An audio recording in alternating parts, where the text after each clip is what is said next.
আপনি দেখছেন news now, আমরা জানি কোনটা খবর।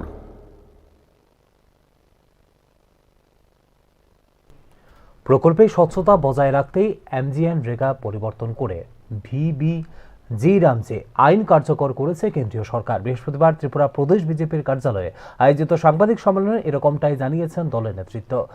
আগে যেখানে রেগায় ১০০ দিনের কাজের ব্যবস্থা ছিল, বর্তমানে ভিবিজি-রামজি আইনে তা পরিবর্তন করা হয়েছে ১২৫ দিন বলেও জানিয়েছেন ত্রিপুরা প্রদেশ বিজেপি।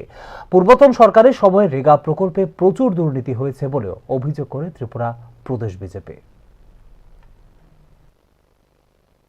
মাসের মধ্যে সেখানে করা সম্ভব হবে।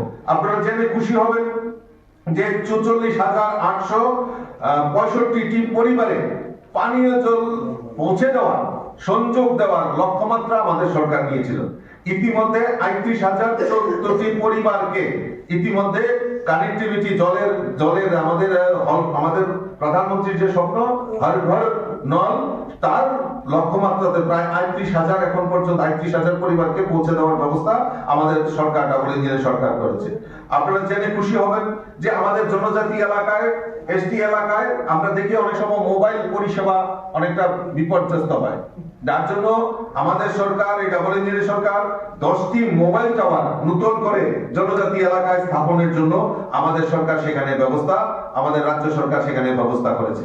আমি যদি বলতে থাকি তাহলে অনেকগুলি সময় চলে যাবে, কাজে আমি ছোট্ট করেই আমি রাখলাম যে আরো অনেক কিছু যাতে জনজাতি এলাকায় উন্নয়নের জন্য আমাদের সরকার ইতিমধ্যে ৩,০০০ কোটি টাকার উপর বাজেটে প্রভিশন রেখেছে, যেগুলি শিক্ষা, পরিকাঠামো উন্নয়ন, রাস্তাঘাট, সেচের ব্যবস্থা, পানীয় জল, স্বাস্থ্য এবং আমাদের জনজাতি এলাকায় কৃষ্টি সংস্কৃতিকে তুলে ধরার জন্য আমাদের সেই ব্যবস্থা করা হয়েছে।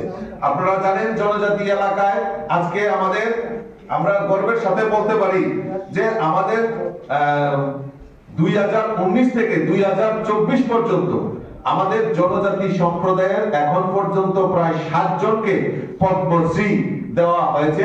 এটা আমাদের কাছে ত্রিপুরাবাসী হিসাবে আমরা গর্ববোধ করতে পারি। জনজাতি যারা সমাজপতি রয়েছে তাদের 2,000 টাকা সেখানে সামাজিক ভাতা ছিল, আমাদের সরকার